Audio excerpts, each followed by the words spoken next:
Hindi pa ganoon katagal, nagkaroon ng malaking pagbabago sa larangan ng astronomiya. Nalaman natin na ang mga planeta ay halos palaging bahagi ng mga bituin. Halos bawat bituin na masusing pinag-aralan natin ay napag-alamang may sarili nitong sistema ng mga planeta. Pero nang humupa na ng kaunti ang unang kasabikan, may natuklasan tayong mas kakaiba pa.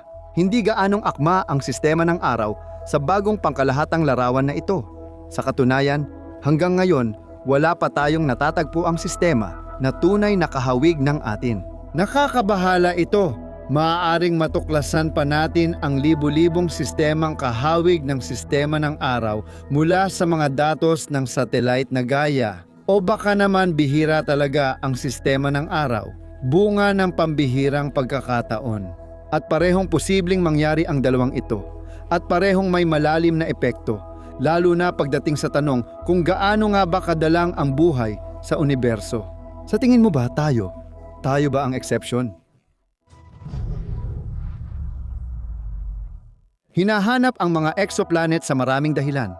Pero ang pangunahing dahilan ay ang pagsubok na maintindihan kung may iba pang mga mundo na katulad ng daigdig.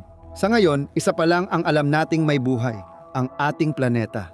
Kaya kapag may planetang kasing laki ng daigdig at nasa tamang distansya para posibleng may likidong tubig, tumitindi ang ating interes dito. Ang tubig, ayon sa lahat ng alam natin, ay napakahalaga para sa buhay. Gayunpaman, sa kabila ng 12-dosenang mga natuklasan na tulad nito, hanggang ngayon ay hindi pa rin natin alam kung ano-ano talaga ang mga salik na nagpapasimula ng paglitaw ng buhay. Sapat na ba ang masa at distansya o mahalaga rin ang uri ng bituin? Mas lalo pang nagiging kawili-wili kapag ang isang planetang kahawig ng daigdig ay umiikot sa paligid ng isang bituin na kahawig ng araw.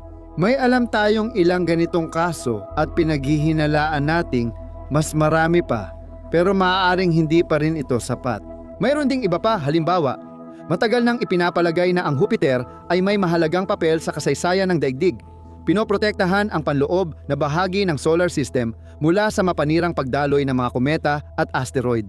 Ilan sa mga bituin na kahawig ng araw ang alam natin na sabay na may planetang kahawig ng daigdig at malayong gas giant na parang Jupiter?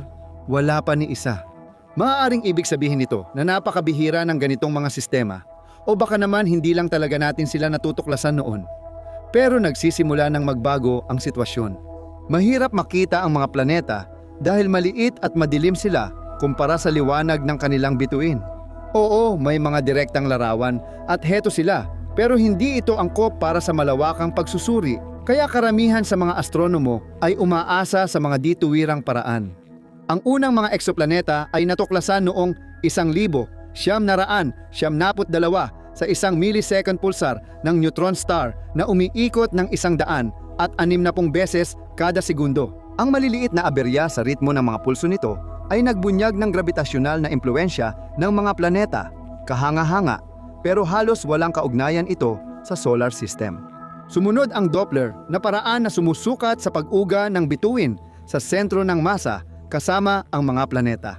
Ito ang paraan na noong dekada 90 at unang bahagi ng 2000 ay nakatuklas ng daan-daang maiinit na Jupiter, malalaking planeta na may maiikling orbit. Ang daigdig naman ay nanatiling hindi pa naaabot. Nagkaroon ng malaking pagbabago nang inilunsad ang teleskopyong Kepler noong 2009. Tuloy-tuloy nitong minanmanan ang 100 at 50,000 na mga bituin at itinatala ang maliliit na pagbaba ng liwanag kapag dumadaan ang mga planeta sa harap ng disk ng bituin. Pagsapit ng mid-2000 at 10 taon nang nadidiskubre ni Kepler ang daan-daang exoplanet, kabilang ang mga unang mundong kahawig ng daigdig. Batay sa mga datos na ito, tinatayang ng mga astronomo na maaaring may humigit kumulang 11 bilyong planeta na kahawig ng daigdig sa kalawakan ng Milky Way. Kahanga-hanga ang bilang na ito, pero may isang bagay. Kadalasan, ang karamihan sa mga natuklasang sistema ay hindi talaga kahawig ng atin. Imbes na malinaw na hati sa mabatong panloob na planeta at gas na higante, kadalasan ay may siksik na hanay ng mga planetang halos pare-pareho ang laki. Ang tinatawag na mga gisantes sa isang balahibo ay isa lamang sa pinakakilalang halimbawa. Bakit nga ba iba ang pagkakaayos ng ating solar system? Isa sa mga pangunahing ideya ay ang hipotesis ng malaking paglalakbay. Si Jupiter ay lumapit sa araw noong maagang kasaysayan. Winasak ang mga nabubuong planeta at bumalik sa dati niyang pwesto. Kung bihira ang ganitong senaryo, baka pambihira rin ang ating pagkakaayos. Pero may mas simple ring paliwanag. Maaaring hindi lang natin masyadong nakikita ang mga malalayong Jupiter. Dito na pumapasok si Sin. Lumalabas siya. Ang astrometriya ay sumusukat sa maliliit na galaw ng posisyon ng bituin sa kalangitan. Ang malalayong malalaking planeta ay nagpapagalaw sa mga bituin sa mabagal pero kapansin-pansing arko. Kailangang sukatin ang posisyon ng napakatumpak. Naging posible ito nang inilunsad ang satellite na Gaia noong 2013.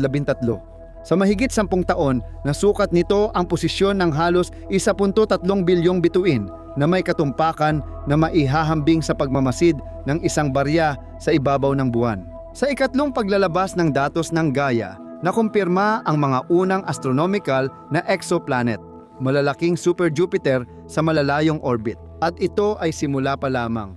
Inaasahan na ang paglalabas ng Gaia Data Release 4 sa 2026 ay magreresulta sa pagkakatuklas ng humigit kumulang 7,000 at 500 na exoplanet at ang huling release na data release 5 sa unang bahagi ng 2030s, 10,000 pa.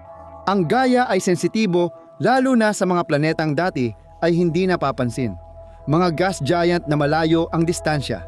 Hindi direktang makikita ng Gaia ang mga exo-Earth. Maliit lang ang epekto nila. Pero ang mga transit mission gaya ng TES ay mag-aaral pa rin ng panloob na bahagi ng mga sistema. Sama-sama, magbibigay ang mga pamamaraang ito ng halos kumpletong larawan ng arkitektura ng mga planeta. At baka matagpuan dito ang bagong kopya ng solar system. At kung wala, ano ang ibig sabihin nito para sa ating pag-unawa sa buhay sa universo? O sige, mga tagalupa, hindi pa ito ang huli ng video. Mayroon pa tayong mga interesting at kamanghamanghang episodes na naghihintay. Pero para patuloy ko kayong mapasaya sa lahat ng mga karakter ng kalawakan, kailangan ko ng inyong feedback. Madali lang ipahayag yan. Maglagay ka lang ng electronic like sa ilalim ng video na ito dahil wala namang ibang klase ng like. At ituloy ang parirala na alam ko. Sa ganito, mapapatunay ninyong tama ang ating direksyon kaya huwag lumipat ng channel.